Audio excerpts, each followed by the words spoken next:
Recordando a Gurdjieff, libro primero, capítulo 10.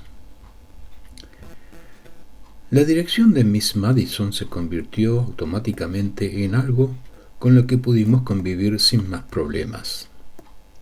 Había demasiadas cosas que hacer, tareas ordinarias para mantener la escuela en funcionamiento, como para que nadie se preocupase demasiado por las normas y reglamentos o por cómo se llevaba a cabo el trabajo. Además había demasiada gente y el lugar era demasiado grande para que Miss Madison, que no había renunciado a su interminable jardinería, pudiese observar a cada uno constante e individualmente. El único incidente en el que estuvimos enfrentados Miss Madison y yo ese verano, lo suficientemente conflictivo como para llegar a la atención del señor Gurdjieff, fue el del jardín japonés. Uno de los proyectos del señor Gurdjieff en el pasado, mucho antes de que yo estuviese en el Prieuré, fue lo que él llamó jardín japonés. Se había hecho una isla en el bosque utilizando agua de la zanja que atravesaba la finca, y la isla se había construido un kiosco de aspecto oriental de 6 u 8 lados, y el acceso consistía en un puente de arcos típicamente japonés. Su aspecto era de un carácter oriental, y era un lugar agradable donde retirarse los domingos cuando no estábamos de servicio en alguna de nuestras tareas de costumbre. Uno de los alumnos, un americano adulto, fue allí conmigo un domingo por la tarde.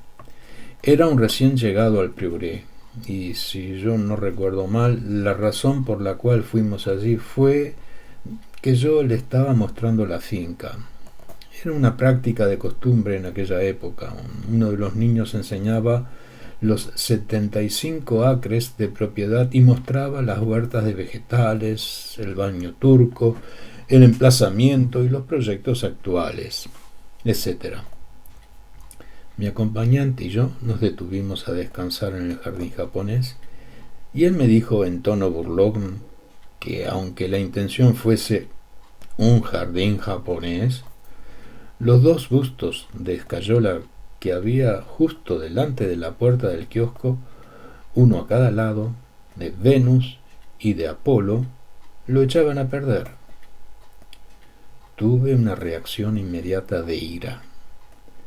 De manera incomprensible sentí que la crítica de los bustos era una crítica personal al gusto de Gurdjieff.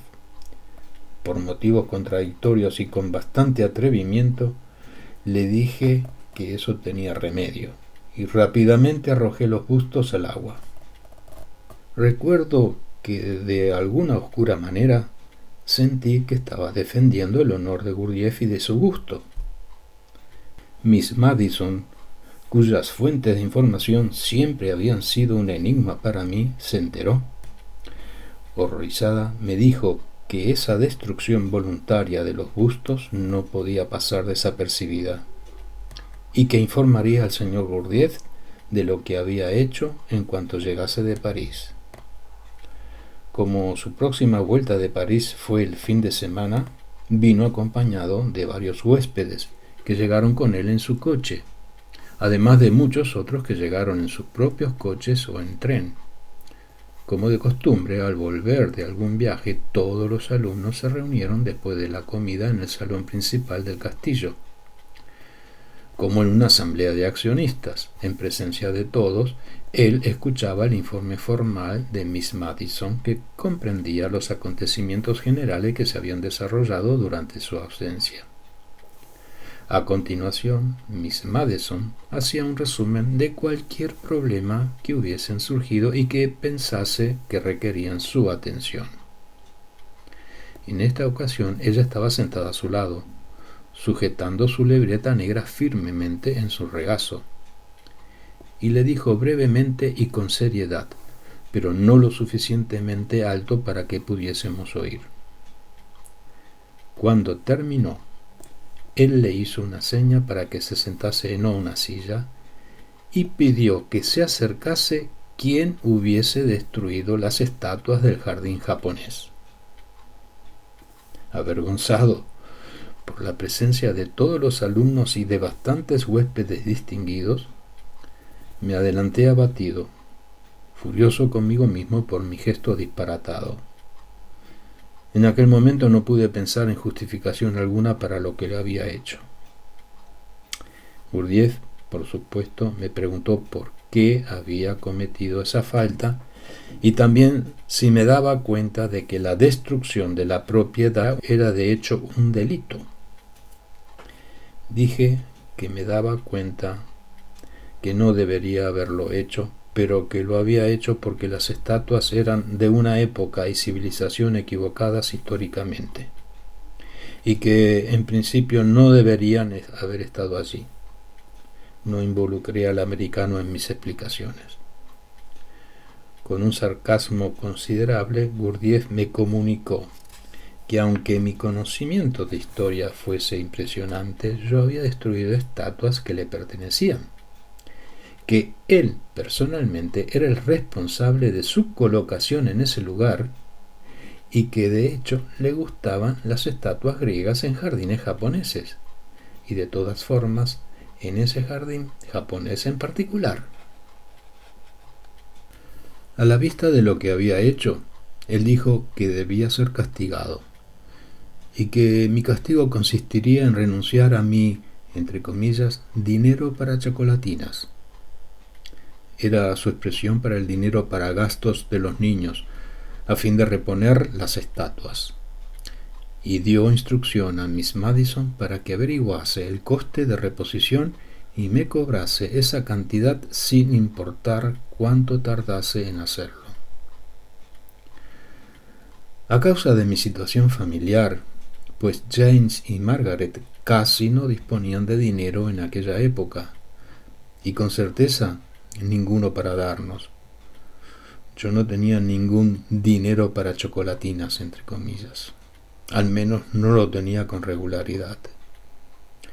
El único dinero que yo tenía entonces era el que me enviaba mi madre ocasionalmente desde América por mi cumpleaños o por Navidad, o a veces sin motivo alguno. En aquel momento no tenía dinero alguno y estaba seguro que las estatuas serían terriblemente caras. Preveí una eternidad de entregas de todo el dinero que se cruzase en mi camino a fin de pagar por mi imprudencia. Era una perspectiva horrible, en particular porque había tenido el cumpleaños unos meses antes y faltaba mucho para Navidad. Mi sombrío y pobre futuro terminó abruptamente cuando recibí inesperadamente un cheque de $25 de mi madre. Antes de entregar el cheque a Miss Madison, me enteré por ella que las estatuas, entre comillas, eran de escayola corriente hechas en molde y que costarían unos $10 solamente. Tampoco me era fácil desprenderme de esa cantidad. Los $25 me podrían haber durado hasta Navidad por lo menos. En la siguiente asamblea, Miss Madison informó al señor Gurdjieff que yo le había dado el dinero para las nuevas estatuas, entre comillas. Él rechazó la palabra bustos y le preguntó si debía reponerlas. Gurdjieff pensó un momento sobre ello y dijo por fin que no. Me llamó. Me entregó el dinero que ella le había dado y dijo que me podía quedar con él a condición que lo compartiese con los demás niños. También dijo que aunque la destrucción de su propiedad fue algo impropio, quería que yo supiese que había pensado sobre ello y que yo tenía razón en que aquellas estatuas, entre comillas, no eran adecuadas en aquel lugar. Sugirió que yo las podía sustituir por el tipo de estatuas apropiadas, aunque no en ese momento. Nunca se volvió a mencionar el asunto. Continuará.